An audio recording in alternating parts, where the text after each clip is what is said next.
but it's the reality of business. If I mean, in this is why 90 people days, have KPIs. exactly, It's like, here's how much you need to bring in for the business because, otherwise it's not profitable having you. right. And if after 90 days, you're not sitting there saying, oh my gosh, what would I ever have done? How did I ever run this business without Sally? If you're not thinking that, then Sally's not the right fit. And it's time to move on with Sally and let her go, find a new opportunity that's better for her and better for you.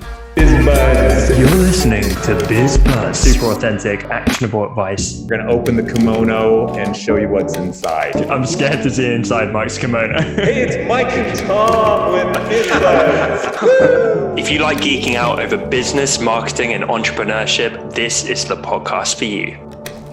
Welcome back to Biz Buds, our Biz Buddies. We are super excited to be here again. I'm here with my good buddy, Harry Potter.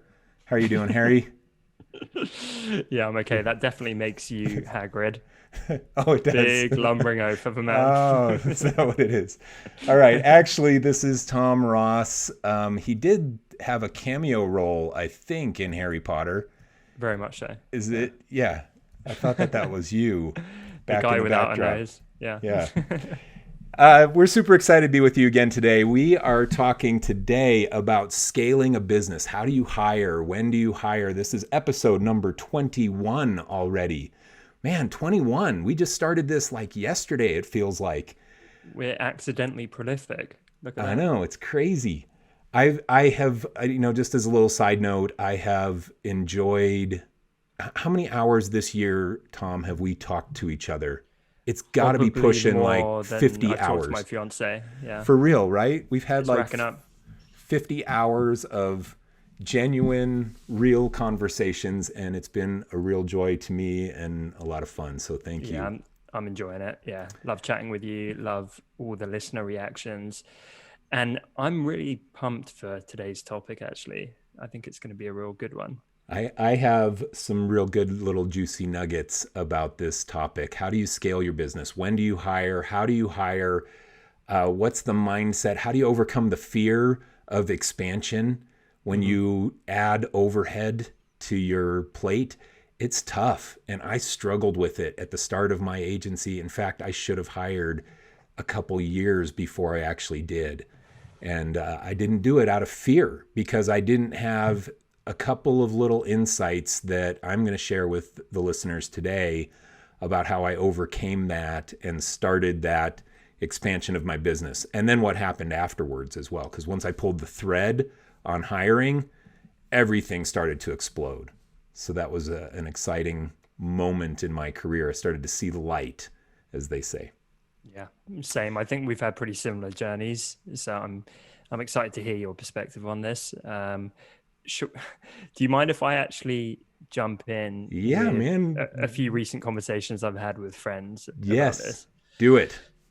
Okay, so I have a lot of friends who are creative entrepreneurs, and literally all of them, apart from you, are horrendously bad at delegating and hiring. All of them. And these are amazing, talented, smart, successful people.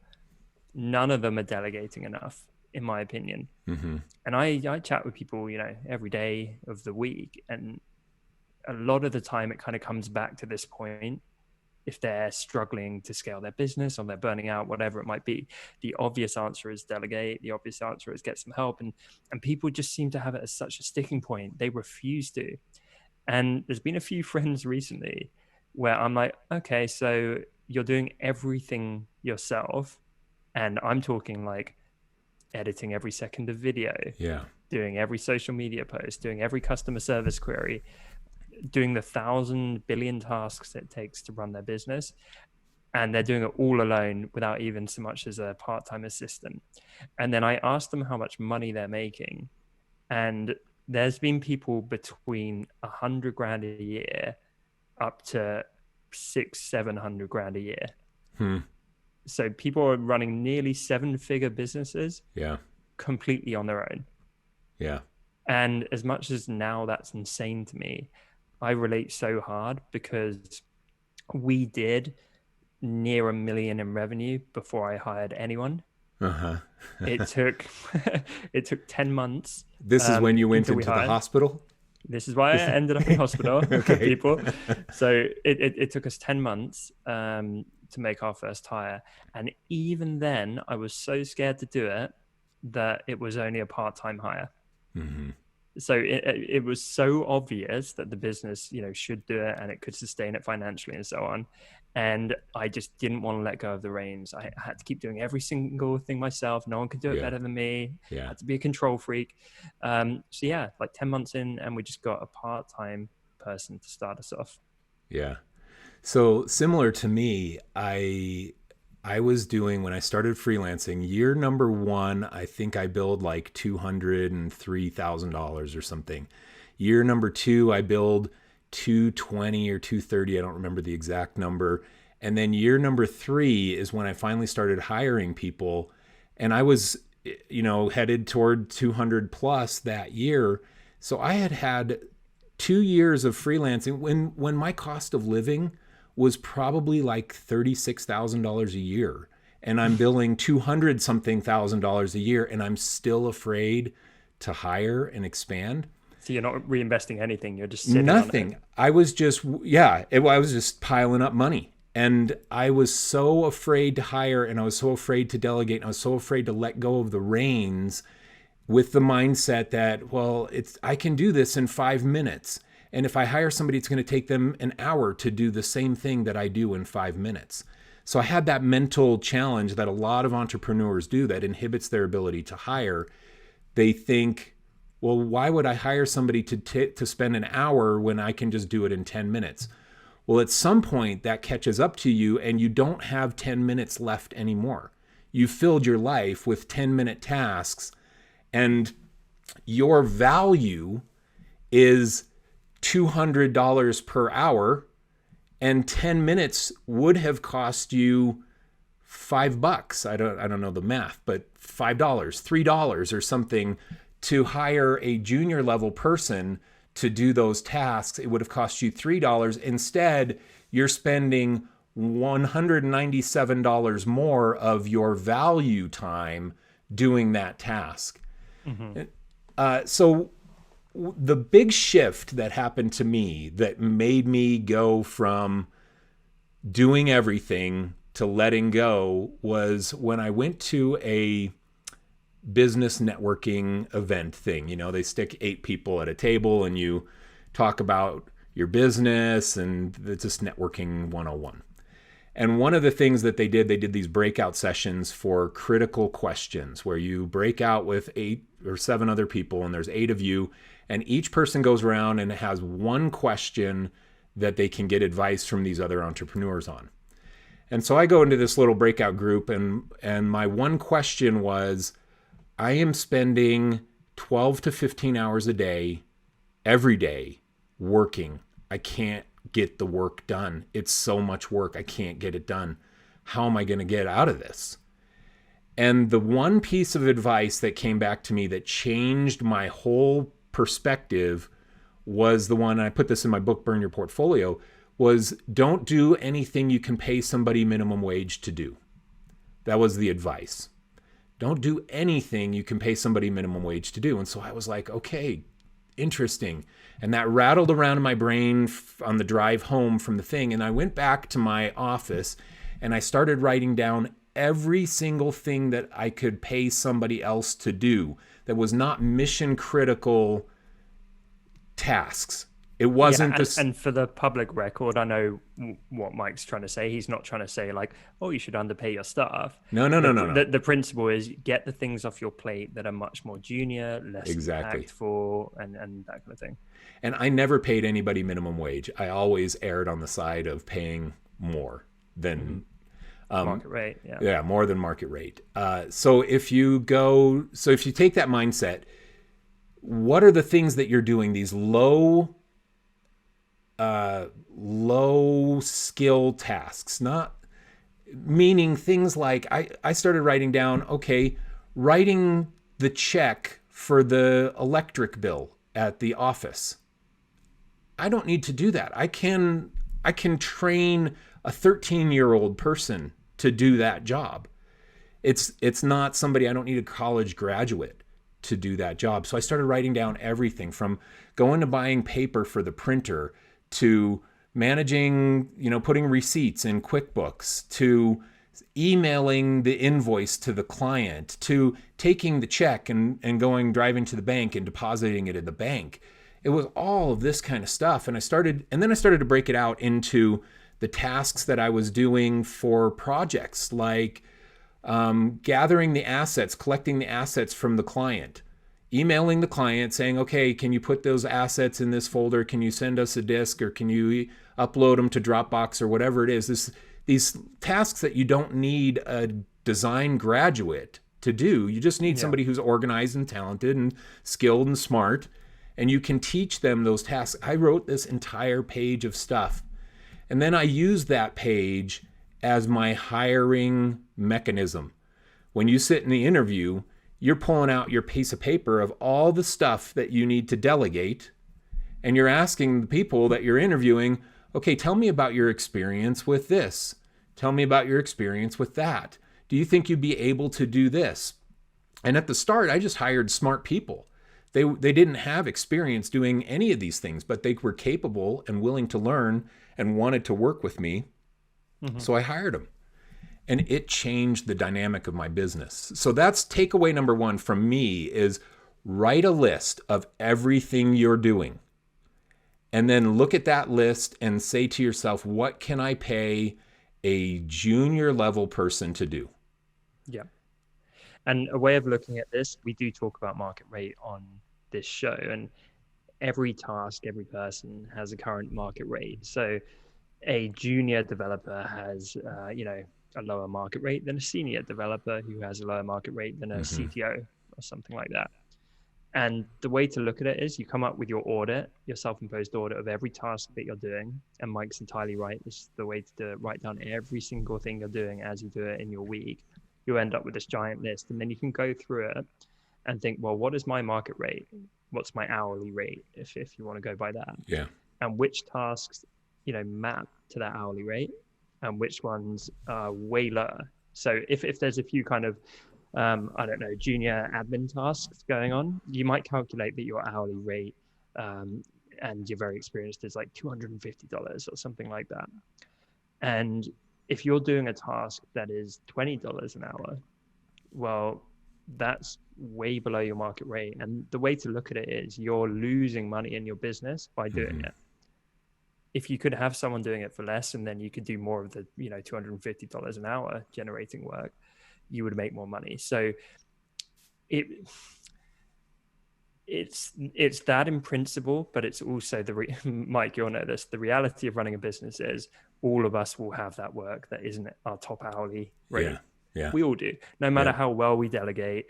I have stuff in my day that's not like a, big revenue driver, but all you should be doing is focusing on the biggest areas that are broken, and at least trying to minimize and mitigate those areas where you're losing money on junior tasks. So as I say, they will always exist in some form, but it's about reducing them, scaling them back, rather than them taking over your day, so that you actually can't focus on the higher impact stuff.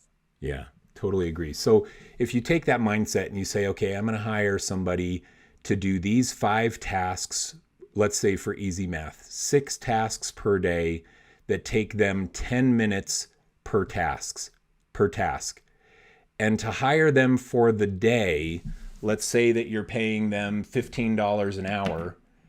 You're hiring in an 8-hour day times 8 hours is $120 for them to do those 6 10-minute tasks per day that take you 10 minutes each. But they take them 8 hours to do those same 6 tasks that would have taken you 1 hour to do. But it only costs you $120 if your market rate, like Tom is talking about, if your market rate is $120 per hour and you get that hour back because you're spending $120 to have somebody do it for you, then you are break even on that employee, even though it's taking them 8 hours to do something that takes you 1 hour to do. to do a batch of tasks that takes you 1 hour to do. And you get that 1 hour back. Now, what do you do with that hour? You do higher impact work, higher impact tasks that require your level of expertise. You're the entrepreneur. You're the business owner. If they were capable of being the business owner, they would already be the business owner. You've got to realize your value to the business is higher impact tasks. It's not churning the low impact things. So free yourself up to do those higher impact things. Yeah, you have to, because it's not just about working smarter and the high impact tasks that are going to grow your business. You will burn out otherwise. Mm-hmm. It is impossible. Like, you either hit a ceiling or you burn out, or both. There's no two ways about it. Like, if you want to grow, you will only be able to go so far on your own. So you either choose to kind of stagnate your growth, or you keep trying to push for growth, but it's only you, and you just run yourself into the ground. And the friends I mentioned, and there's been a bunch of them that I talk about this stuff with, if I say, how's it going? They're like, well, I love what I do. It's going very successfully, but I feel constantly on the verge of burnout. Mm-hmm. I'm struggling. I feel like I can't fit it all in. I can never take a break. I can't take a vacation, and it's miserable. And I've been there. Like, I could not take a vacation for something like, it was like 10 to 15 years mm-hmm. where I didn't have to work on the vacation. And now I can, and I just go away and leave it. And my team do a great job, and I trust them. Yeah. It's the best thing ever. I get a break. Yeah. Yeah.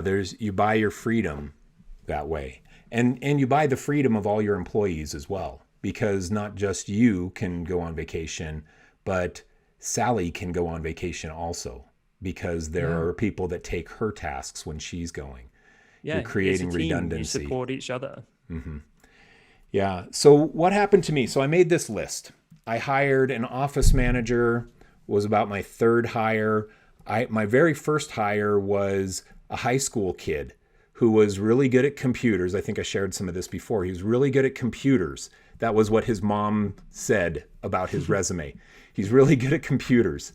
And I was like, okay, great. And my wife forced me to hire this kid, and he would come over after high school, and he would work in my basement with me from 3:00 in the afternoon till 8 or 9 at night, when I finally quit my 12 or 15 hour day that I had just put in.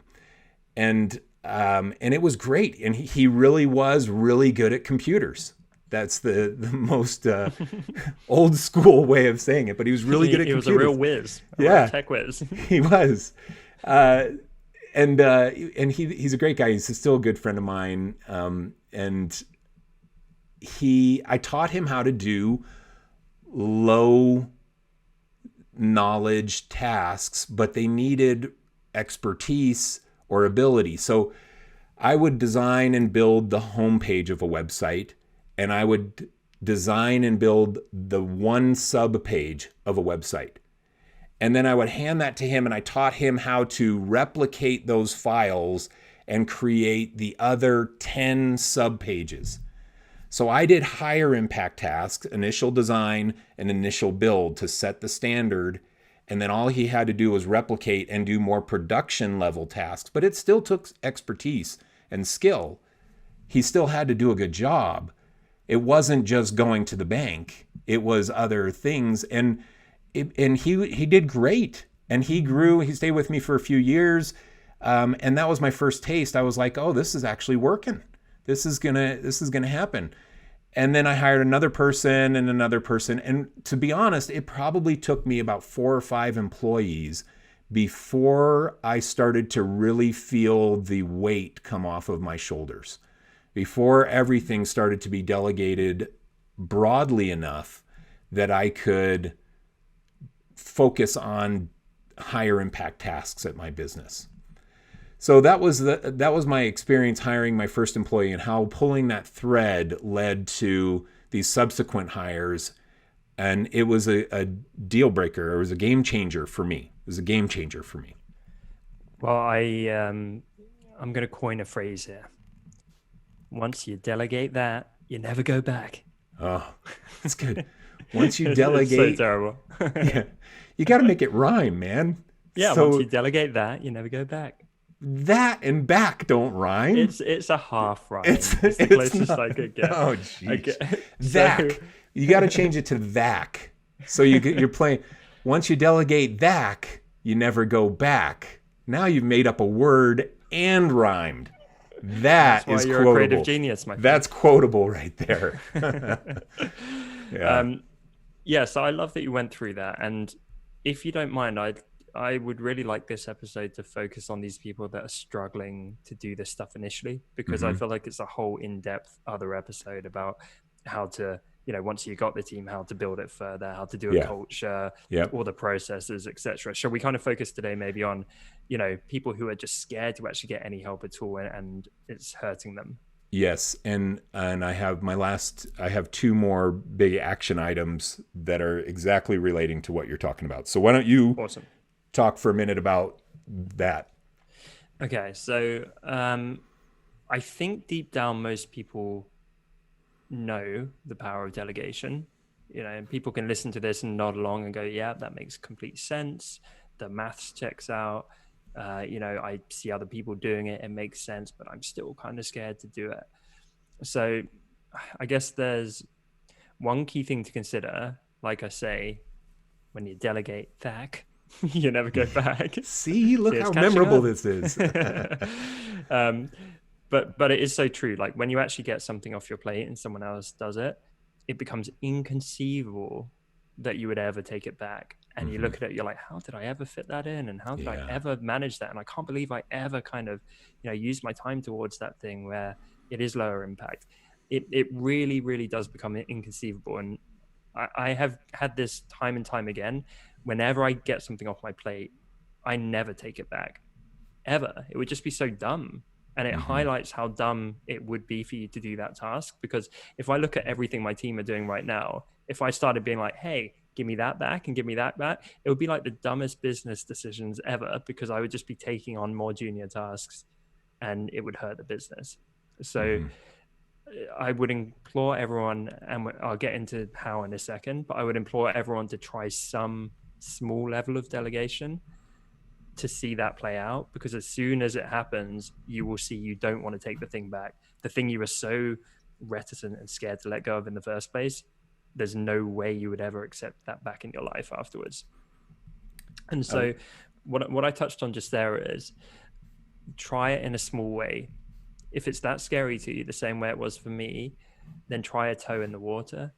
Because I think what is intimidating and what puts a lot of people off hiring is, well, I'm not a manager, and they quite, correctly recognize that being a manager is a whole different skill set from being an entrepreneur and a creative. And, I'm scared. I don't know how to go through the HR processes. I don't know how to set up payroll. I don't know how to do any of that stuff. And I'm super busy because I don't have a team. So I don't have the time to figure it out and get it in place. So it's this kind of catch-22. So I'm a huge believer in get contractors and get part-time hires just to get some help and get the ball rolling. I'm not saying go hire a team of 3 full-time people and pay their pensions and do all the rest of it. Like literally just get a contractor. And I did this from a young age. So back when I ran my blog, I had a really arduous task that I didn't like doing, that was getting each tutorial I published and going on like 30 different tutorial directory websites and filling out a form, submitting the tutorial to like put in the title and description and an image and reformat the image and do it in a different way. Didn't even take me that long. It took like a handful of hours each month, but I hated it. And so I went on one of these websites like Odesk, I think at the time, or Upwork. And I found someone who, bid on the job, super affordable for me at the time. And suddenly those 3-4 hours a month, I never had to worry about again. I just said, here's how you do it. They did it like clockwork. Every month I got an invoice. It was a super cheap invoice. So even as a kid not earning that much money, it was so manageable for me. And I literally, years went by with this task just happening in the background. And I'm not advising this, build a team and talk to them. But in this case, I never even talked to them, apart from when I got their invoice and they were like, thanks for paying it. They never needed anything for me. And they were someone that was just taking on loads of jobs like this from loads of different clients. So their day was maxed out and they were just earning money on their terms. Yeah. So good. It's okay, so the one-liner action item is once you delegate it, you never take it back.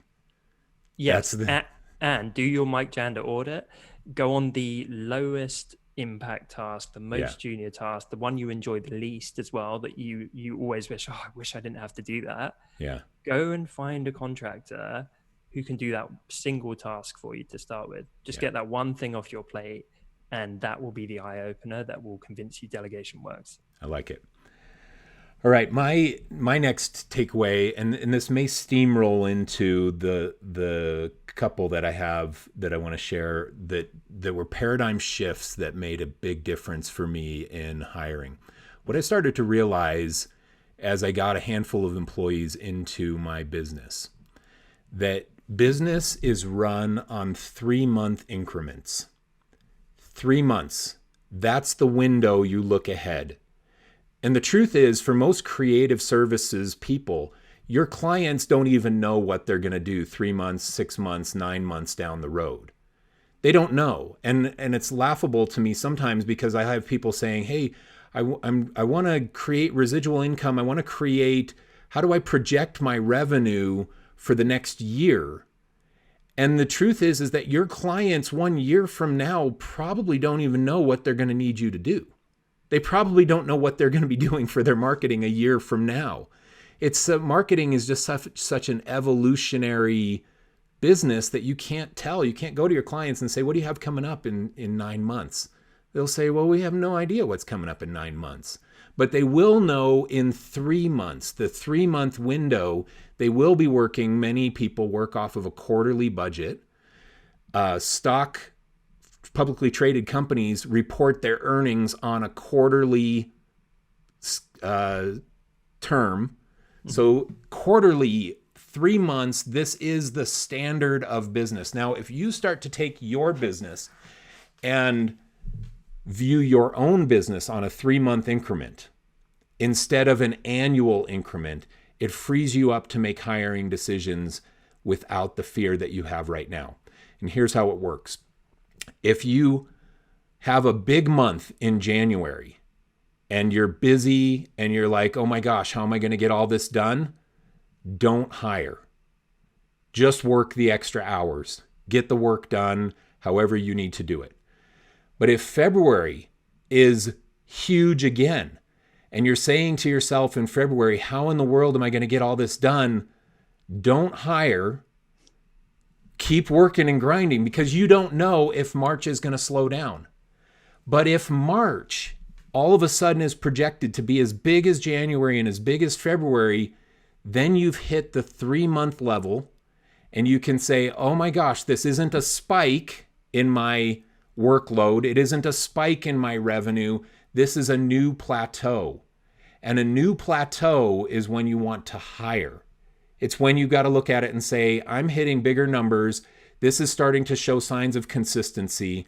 I need to go and start augmenting my team to be able to get this new higher level of work done long term, or I'm going to end up in the hospital like Tom Ross. So my mindset is don't hire on a spike, hire on a 3-month plateau, and then you know that this is something that's going to be newly consistent. Do you have any thoughts about that before I go to my next thing that's similar to that? Not really. I just like it. I think it's good advice. Okay.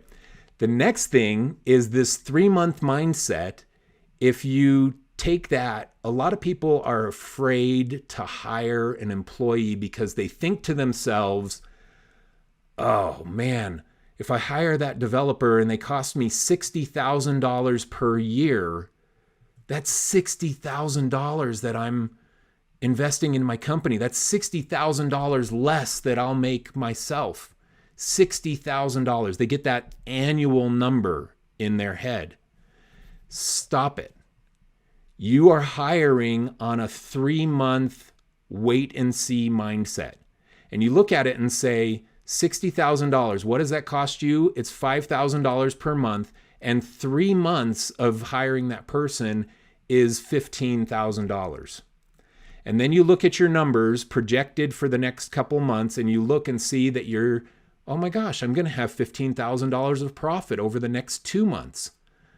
and I can hire Sally for $15,000 for 3 months, I'm going to win in that. I'm going to hire Sally with a 3-month mindset. It's going to be a $15,000 risk, not a $60,000 annual increase in my overhead for the next 5 years that Sally's going to cost me $300,000. This is where entrepreneurs get panicking.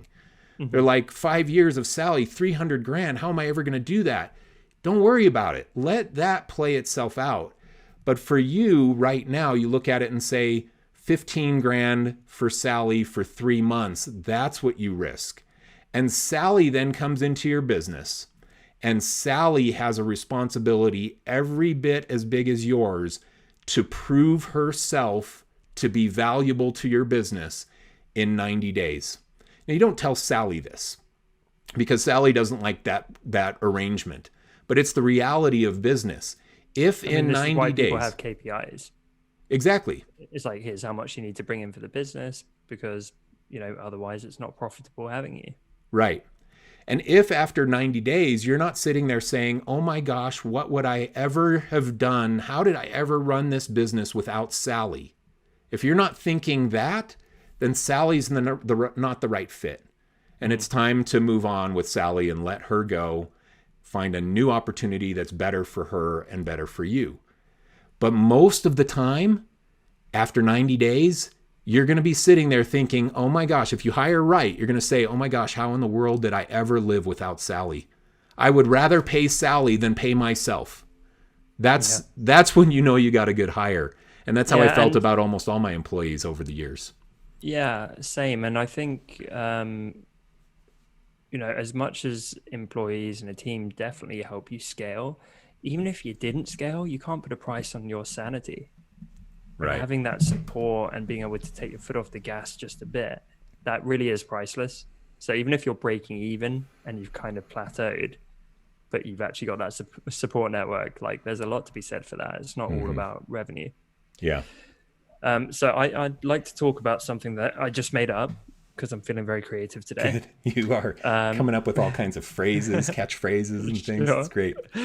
So what I'm about to drop on you, Mike, is called the range of risk. Whoa, the range of risk. Man, I got to write these down. Okay, the range of risk. I will quote you if I use it. Go. So when I look at how people hire, I do think there is quite a large range in terms of the risk they take when they do so. So on the upper end, because I have to mention him in every episode, is someone like Gary Vee, right? So you mean, who's this? Gary Vee? You may be familiar. Tom, you have to mention him. I haven't mentioned Dale Carnegie yet, so those of you playing, you'll get him in there. Those of you playing the drinking game can take your shot. Dale Carnegie, there you go. There's another. Okay. So I've seen what Gary has done with his agency, and I think it's now scaled up to about 900 people or so. And he is hyper aggressive with how he scales and hires as quickly as possible. And how he does that is he reinvests every single cent and runs the company at basically no profit, pays himself very small salaries, and just churns it all back into hiring as quickly as he possibly can. And he's openly admitted that through hiring so aggressively, he makes some bad hires. Things can get a bit inefficient, but he doesn't care because he's willing to kind of take those small hits for the bigger macro game. And there's people that do it even more aggressively than that, where they're operating at a loss. And this is very common in startup culture, where they have to get funding because they're trying to scale faster than their competition. They're trying to grab market share. And so when they're trying to be the next Uber or the next unicorn startup, they are literally just bleeding money and generally chucking it, if they're a tech company, at developers at a huge scale and infrastructure and things like that. So great example, a great example of that, Amazon. Amazon ran their company at a loss for almost 20 years. Exactly. Almost 20 years. That's why they're where they're at now. So exactly. If you aspire to be the next Amazon, you don't do it by being super profitable along the way, because someone who's more ruthless and more, risk, what's the word? Someone who embraces risk. Yeah. You know what I mean? Yeah. That they're going to do what Jeff Bezos did and run Mm-hmm. it, you know, at this deficit and barely kind of sustain it along the way, which they had to struggle through. But what So did when they it comes do? good exponentially, you know, it kicks in. They grabbed market share of major markets, of e-commerce, of Alexa, smart home, smart features. They grabbed market share by reinvesting to all of their profit, all of their revenue into land grab of market share. And then when it came time for profitability, all they had to do was stop investing into market share, and profits just went crazy. Yeah. And their stock went crazy. Yeah. And you can't compete with that. And obviously there's been an enormous amount of anger from the entrepreneurial community.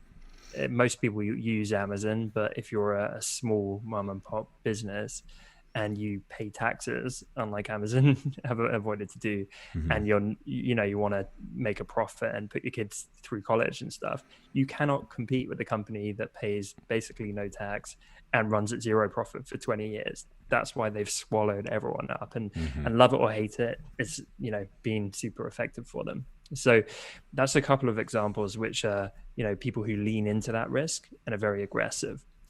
On the opposite end are most people probably listening to this show, where they are scared to hire.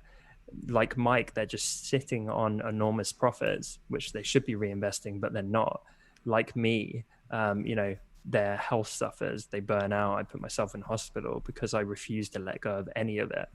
And so that's kind of on the risk adverse side, I would say. You know, you're just terrified to let go, and so there's no risk because you have no payroll, no staff. You don't have to worry about any of that. The only risk lies with you. And so there's then quite a large range in the middle. And for me, I'm actually more risk adverse.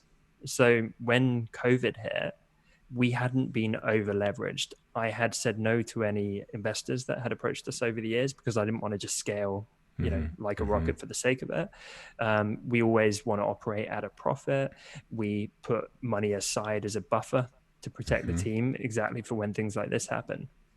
So what we've actually seen is, I know people in our space where a funding round didn't transpire, or they ran out of money super quickly because they had no runway. So when the pandemic hit, it wiped them out. Whereas for businesses that are a bit less risk adverse, it's like we're not constantly reinvesting every single cent. And therefore it's like we can actually look after our stuff. And so that was quite like a businessy rant. But my point is, even if you feel super cautious and you don't just want to like do this crazy scale and start chucking money at employees, you should still hire. And you can do so in a way that isn't really risky to you. Like Mike said, you can actually work out the profit of the business, see how viable it is.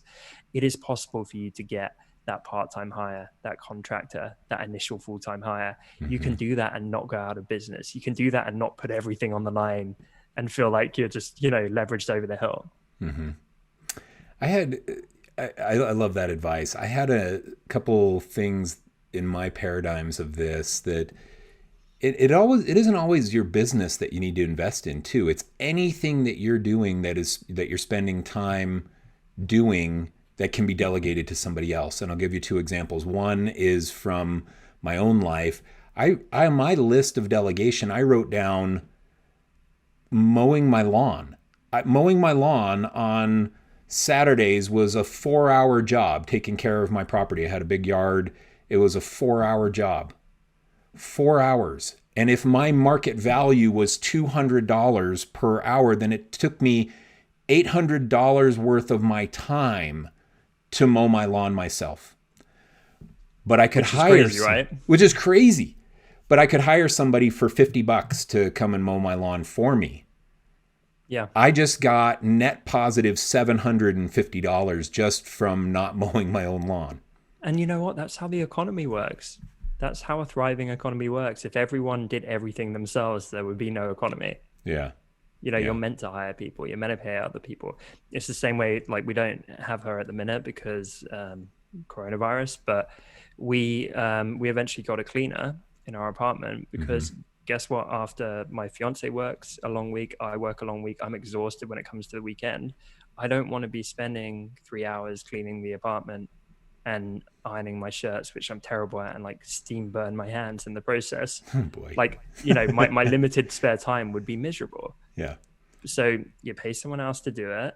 It's a better use of your time. If anything, like I either rest or I work and get a bigger return on the time than if I was doing that stuff anyway. And someone has a living and has a job. Yeah. Because they need that work, and we all need work. So Yeah.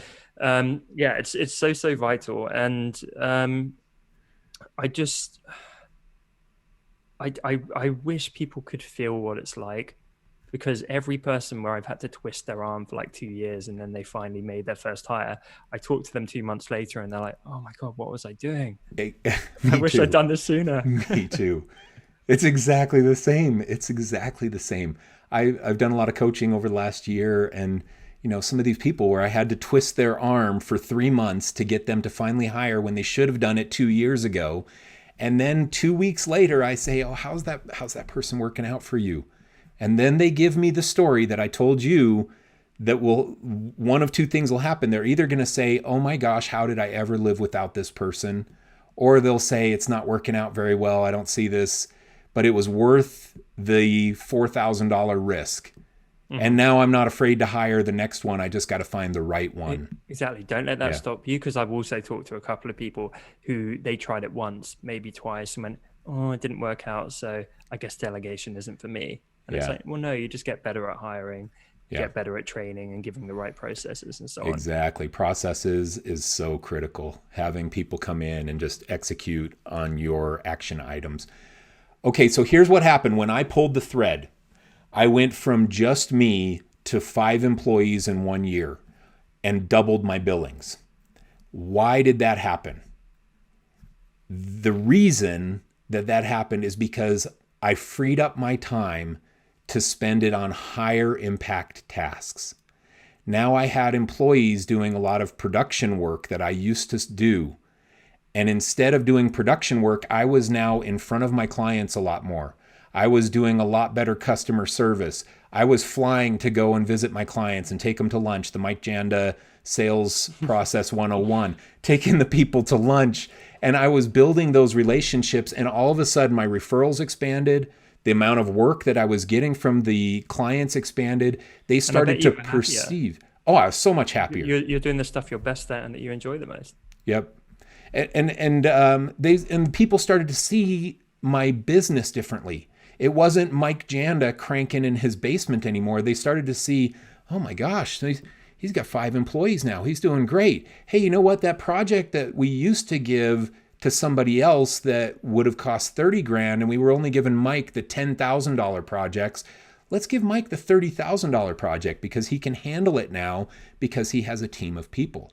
And so the numbers got bigger as a result. It changed the perspective of my business in the eyes of my clients. So there are exciting things on the other side of hiring that can happen to your business if you overcome some of these initial fears that we've talked about on this episode. Love it. Had to get that in there. My catchphrase. Love it. So I might, if we have a few extra minutes, I might very quickly share how I'm delegating currently with my personal brand, because Perfect. I think this might be more applicable to a lot of the listeners, because I'm pretty early in my personal brand. It is, or it was, just me until not that long ago. And it's not really making that much money yet. It hasn't really been a big aim of mine to monetize it. I have, a bit of coaching going on, but I don't really push anything. So this is my hobby. This is my side hustle. I have 3 part-time staff now working for me. Like, because I've hired so many people in my company, I just know the importance now. So I didn't even think about it twice. And a great example of this is I do this podcast with Mike. When we're done here, I just end the call and it automatically saves and uploads it to my Dropbox. Marco, our audio guy, is going to get this podcast, listen through, clean up the audio, produce it, upload it to our podcast host, publish it, schedule it, do all the title and everything else. And it goes out on every single platform. That took 1 hour of my time. That's a nice fun hour chatting with Mike, producing content, and my job's done. And then at the weekend, I spend an hour and I write up some Instagram posts and do that kind of thing. And then my designer goes and turns those into nice designs and carousels and produces all the content around that. And then my newly hired assistant, Ashan, she gets that content, and very soon she's going to be scheduling it on my platform. She's already repurposing it on LinkedIn. So suddenly I got all of this content going on like Instagram and LinkedIn and all these different places, as well as a bunch of admin and other stuff happening in the background to sustain my whole brand. And it just happens now like magic. I don't even think about it. I don't need to handhold. I did the initial training. It just happens around me now. Mm-hmm. And immediately, I mean, this has saved me like at least 2 weeks per month of my time, which I physically don't have because I'm running my company full time. And when I got Ashan recently as my assistant, she saved another, 3-4 days right out the gate. And I just felt this pressure lift off my shoulders. I was like, I felt like every day I couldn't focus because I'd try and get into a task and then 3 reminders would go off being like, you need to go do that small task. And then you need to upload that thing. You need to go do that over there. I was just like a headless chicken the whole time. So I got all that stuff off my plate. And then I was like, I got all these days available now. Why don't I try something new? And I introduced my one-on-one coaching thing. And that's $500 an hour, which is my hourly rate. And so I did that. Immediately 2 people booked me. And I'm like, cool, that's just paid for days and days worth of time for me to get help. And it takes 2 hours. But obviously I've worked 20 years to command that rate. But that is the work that I should be doing to move the personal brand forward, because then I can reinvest that money into the team, into growing things. And that's how it works. So I hope that's a good example of like, I do the work I love most. I do the work that has the greatest impact.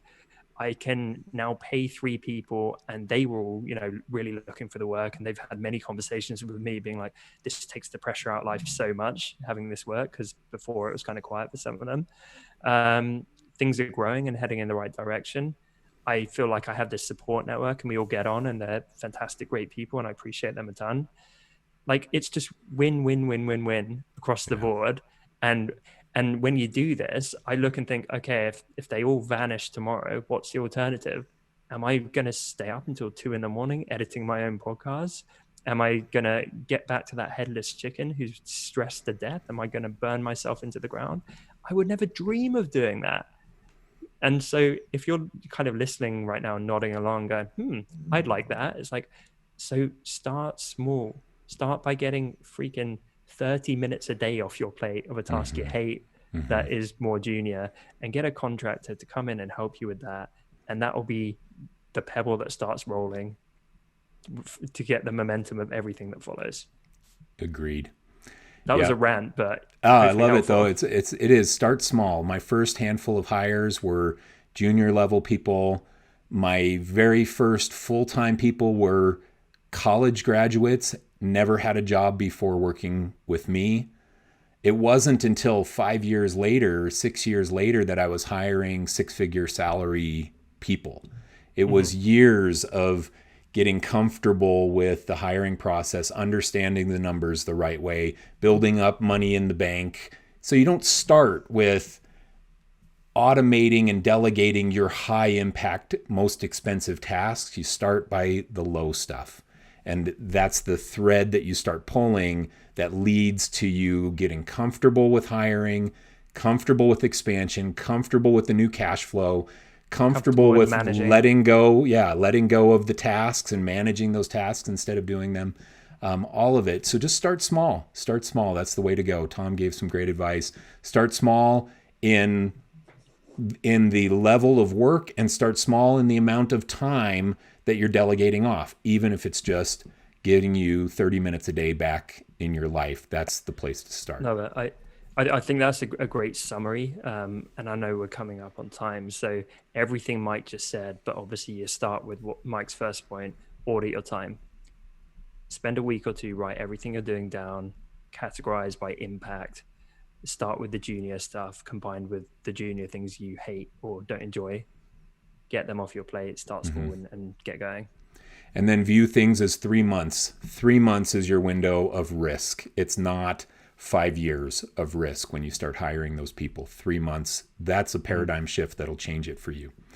And all right, do we want to wrap up? On True Fans, please message us, like DM us on Instagram or whatever, more Janda and Tom Ross Media, in a month or two's time, and say, I finally took the plunge. I finally delegated a bit because I listened to this episode, and wow, my life has changed. I've never felt less stressed. I feel super happy. They're doing a great job, and things are growing. Please send us that message, because I've personally coached people to do this, and it's my favorite thing when I talk to them after a few weeks and they go, game changer. Yep, me too. Exact same. So we do want to hear that message from you. All right, thanks so much, Biz Buddies. Tom, you want to take us out? As always, thank you so much for listening. We love the Biz Buddies out there. Keep just smiling every time I see a story being shared, people saying nice things about the show. And it's really spreading as well. More and more people who I keep bumping into admit to being a listener of the show, admit to sharing it, and so on. So thank you. It's fantastic to see this thing building, and we're so excited to keep doing it. I love doing this show, despite Mike razzing me sometimes. It's a lot of fun. It's just an easy target. It's so hard for me. It's true, people. Hey, shout out to Hannah Banana 99 on Instagram. She posted a really cool collage of Tom and I in the Biz Buds podcast yesterday. Thank you, so Hannah. Fun. Yeah, so fun. All right, thanks everybody. We will see you again next week on the Biz Buds Podcast.